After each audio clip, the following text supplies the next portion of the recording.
इस साल से ज़्यादा लंबा गहरा अनुभव है उनका भारतीय बाजारों का। आप रैंक होल्डर चार्टर्ड अकाउंटेंट है, बड़े बड़े संस्थानों के साथ काम करने का लंबा अनुभव है पंकज जी का। मोतीलाल ओसवाल, रेयर एंटरप्राइज जो कि राकेश झुंझुनवाला जी की कंपनी है, मैरिल लिंच जैसे दिग्गज fund, axis mutual fund, UTI mutual fund, यानी कि दिग्गज इन्वेस्टर्स से लेकर म्यूचुअल फंड से लेकर ब्रोकरेजेस, सब जगह लंबा अनुभव लिया है उन्होंने कामकाज करने का। और उन्होंने फंड्स भी लगभग सारी कैटेगरी के मैनेज किए, चाहे वो लार्ज कैप हो, मिड कैप हो, स्मॉल कैप हो, यानी कि बाजार पर बड़ी गहरी पकड़ है। पंकज जी, गुड मॉर्निंग, बहुत बहुत स्वागत है आपका सर। धन्यवाद हमें समय देने के लिए। काफ़ी लंबे समय बाद आपसे मुलाकात हो रही है। 2026 में हम प्रवेश कर रहे हैं। सिर्फ आपका मूड माहौल जरा मैं टेस्ट करना चाहता हूँ, चेक करना चाहता हूँ। इस वक्त आप मार्केट को लेकर बुलिश हैं, बेरिश हैं, न्यूट्रल है, क्या है मूड आपका? Good morning Anil ji. हाँ, काफी लंबे समय बाद आपसे बात हो रही है। जी, I am very delighted to talk to you. Thank you sir, thank you. Anil ji, मेरा ऐसा मानना है हम लोग को ये समझना चाहिए। इंडिया में तो हम लोग सब हमेशा ही बुलिश ही रहते हैं। हम्म। 10 में से 11 साल हम सब बुलिश ही रहते हैं, हम कभी मंदी में आते नहीं है, बिकॉज इंडिया एक सेक्युलर ग्रोथ इकोनॉमी है। जी। पर उसके बावजूद मेरा ये मानना है इन्वेस्टर्स को, निवेशकों को और आपके दर्शकों को ये समझना चाहिए कि ये काफी मेच्योर्ड बुल मार्केट है। इस मार्च 26 में इस बुल मार्केट को 6 साल हो जाएंगे।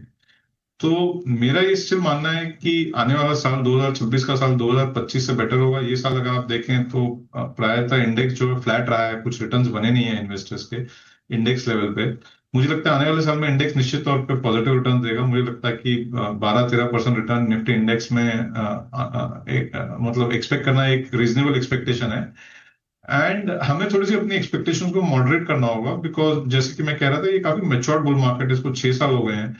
तो वैल्यूएशंस लास्ट 6 साल में मतलब काफी एक्सपैंड हुए हैं और काफी रिच हैं। और सिग्निफिकेंट पार्ट ऑफ जो ग्रोथ होती है, अंडरलाइन ग्रोथ होती है, वो भी आ चुकी है कंपनीज में। सो यहाँ से एक्सट्राऑर्डिनरी ग्रोथ करने वाली कंपनीज जो है वो मतलब इकोनॉमी वाइड नहीं, काफी नैरो कंपनीज हैं। तो इसीलिए मुझे लगता है कि और बहुत सारे ऐसे पॉकेट्स हैं मिड एंड स्मॉल कैप में जहाँ पे काफी, मेरा ये भी मानना है कि स्टॉक प्राइसेस जो है काफी अंडरलाइन फंडामेंटल से काफी आगे चल रहे हैं। तो उनमें कहीं ना कहीं या तो टाइम करेक्शन या एक प्राइस करेक्शन होगा। इसलिए आप मुझसे पूछे तो 2026 के साल के लिए मेरा व्यू पॉजिटिव है। पर मुझे लगता है ये स्टॉक पिकर्स का मार्केट रहेगा। हर स्टॉक में पैसा नहीं बनेगा। राइट स्टॉक्स में अगर आप पोजिशन है तो वहां आपका पैसा बनेगा, पर अगर आपके गलत स्टॉक है तो वहां पे लॉस भी हो सकता है। हम्म। तो investors will have to be very careful. जो एक हम कहते हैं ना, लो हैंगिंग फ्रूट अब बचे नहीं है इस बुल मार्केट में। आसानी से पैसा नहीं बना, मेहनत बहुत करनी पड़ेगी। टाइमिंग और शेयर दोनों ही ज़्यादा इंपॉर्टेंट हो जाएंगे।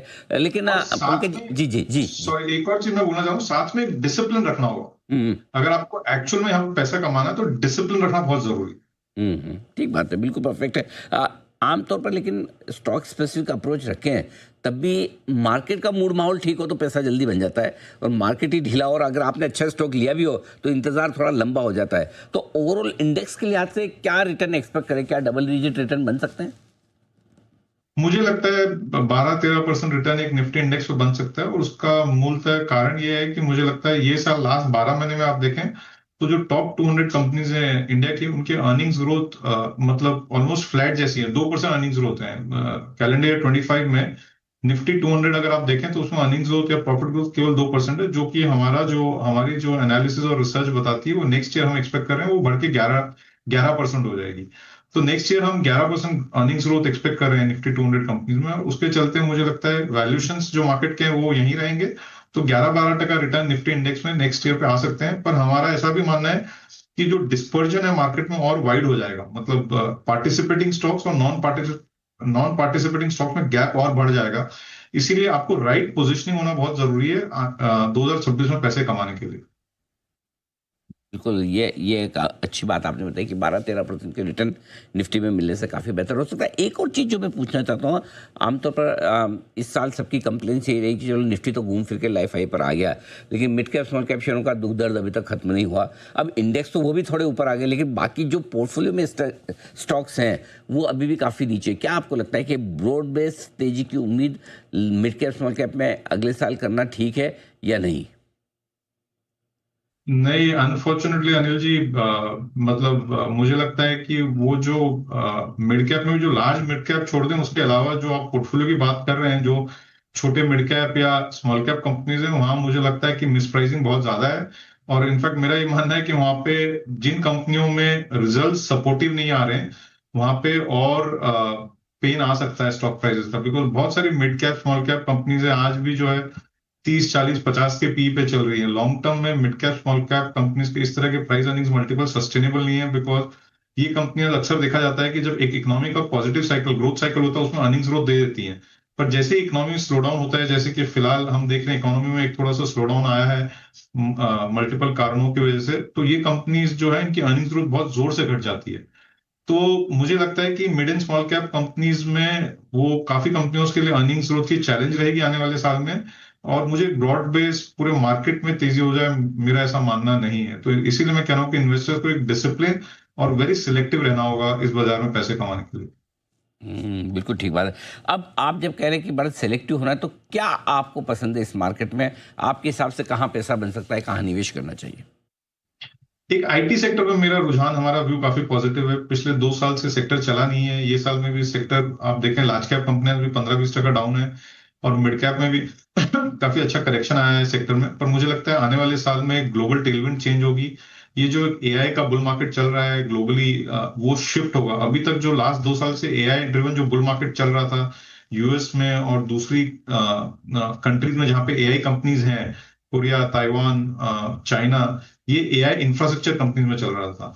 ग्लोबली एक मुझे मेरा ऐसा मानना है एक ट्रेंड शिफ्ट हो रहा है, जहां पे अब एआई इंफ्रास्ट्रक्चर से एआई सॉफ्टवेयर की तरफ जा रहे हैं। एआई इंफ्रास्ट्रक्चर में इंडिया में कोई भी कंपनीज नहीं थी, पर एआई सॉफ्टवेयर में और सर्विसेज में इंडिया की सॉफ्टवेयर सर्विसेज कंपनीज एकदम प्रथम गिनती में आती हैं वर्ल्ड स्केल पे भी। और जैसे जैसे ग्लोबल कंपनीज एआई को अडॉप्ट करेंगी या इंप्लीमेंट करेंगी, तो सॉफ्टवेयर सर्विसेज का काम बहुत जोर से कारोबार बहुत जोर से बढ़ेगा। तो और तो मुझे लगता है एक तो ग्रोथ आउटलुक जो आईटी सेक्टर के लिए काफी सुधरेगी आने वाले साल में, 2026 के साल में, जैसे जैसे एआई का इम्प्लीमेंटेशन होगा। और वैल्यूएशंस काफी कंफर्टिंग है सेक्टर में, बिकॉज सेक्टर 2 साल से चला नहीं है बल्कि डाउन है पिछले 2 साल में 20%। तो मुझे लगता है सेक्टर ऑफ द ईयर 2026 के लिए वो आईटी सेक्टर होना चाहिए। और ओ, सेक्टर फिलहाल के लिए लो रिस्क भी है, बिकॉज प्राइसेस काफी गिरे हुए हैं। इंटरेस्टिंग। तो आईटी सेक्टर एक कॉन्ट्राबेट है, और ये आपके लिए अलग इंटरेस्टिंग हो सकता है। लेकिन इसके अलावा आईटी तो आपके फर्स्ट फॉरमोस्ट एक सेक्टर के तौर पर है ये, और क्या पसंद है आपको? मेरा कंजम्पशन पे पॉजिटिव व्यू है। अगेन कंज्यूमर स्टॉक्स अगर आप देखें या एज ए सेक्टर देखें, तो हम पिछले 2.5 साल में इंडिया में कंजम्पशन स्लो डाउन रहा है। इस साल हम देखें तो गवर्नमेंट ने काफी पॉलिसी इनिशिएटिव लिए हैं कंजम्पशन रिवाइवल के लिए। पूरे साल में काफी बड़ा स्टिमुलस इन्फ्यूज किया गया इकोनॉमी। आप देखें तो लास्ट ईयर फरवरी में गवर्नमेंट ने 1 लाख करोड़ की टैक्स की राहत दी। उसके बाद जीएसटी कट किया, जो जीएसटी कट है उसकी वजह से कंज्यूमर्स को लगभग 1.5 लाख करोड़ का फायदा हुआ है। और उसके अलावा ड्यूरिंग द ईयर आरबीआई ने 100 बेसिस पॉइंट से रेट काटे हैं, जिसकी वजह से अनदर लगभग अगर आप जोड़े तो 1.5 लाख करोड़ की सेविंग्स हुई है कंज्यूमर्स के हाथ में उनकी ईएमआई में, चाहे वो होम लोन की ईएमआई हो, चाहे वो कार लोन हो, चाहे क्रेडिट कार्ड लोन हो, सब मिला के 1.5 लाख करोड़ की ईएमआई में सेविंग्स हुई आरबीआई के रेट कट करने से। सो इन सब का कुल नतीजा ये है कि कंज्यूमर्स के हाथ में और पैसा है, जो कि उन्होंने हमने देखा post Diwali post GST cut एक जोर से एक डिमांड रिवाइवल आया था। पर मुझे लगता है आने वाले साल में गवर्नमेंट और इनिशिएटिव्स लेगी, एंड मुझे लगता है आने वाले बजट में भी कंज्यूमर्स के लिए काफी कुछ रहेगा, बिकॉज गवर्नमेंट काफी माइंडफुल है इकोनॉमिक और कंजम्पशन रिवाइवल के लिए। और अगेन वापस ये देखें तो पिछले 2 साल में कंज्यूमर स्टॉक्स के ने अंडर परफॉर्म किया मार्केट को, और एज ए सेक्टर ये लो रिस्क सेक्टर है। तो मुझे लगता है कि कंज्यूमर सेक्टर में ग्रोथ और डिमांड रिवाइवल आएगा आने वाले साल में। तो कंज्यूमर एक दूसरा सेक्टर है जहां पे मुझे रिस्क रिवॉर्ड काफी फेवरेबल लगता है। बिल्कुल, तो ये है। लेकिन एक और चीज़ है पंकज जी, आखिर में इस साल हम सब इक्विटी इक्विटी देखते रह गए, सोने चांदी ने इतनी कमाई करवा दी।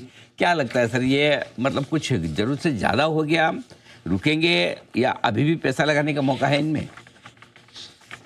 देखिए, मैं एक्सपर्ट नहीं हूँ गोल्ड सिल्वर पे, मेरा एक्सपोजर जीरो है, मैं ये सब में इन्वेस्ट भी नहीं करता। पर फिर भी बीइंग अ फाइनेंशियल एनालिस्ट मैं इन सब पे एक व्यू रखता हूँ। मुझे लगता है इन द शॉर्ट टर्म ये गोल्ड जो है काफी मतलब एक ज्यादा एक्सेसेस में है। तो फिलहाल मुझे नहीं लगता है कि ये पैसे लगाने का समय है। इनफैक्ट मेरा ये मानना है कि it's not a bad idea, अगर गोल्ड है तो थोड़ा यहाँ पे प्रॉफिट बुक किया जाए, अगर ये फाइनेंशियल इन्वेस्टमेंट है तो।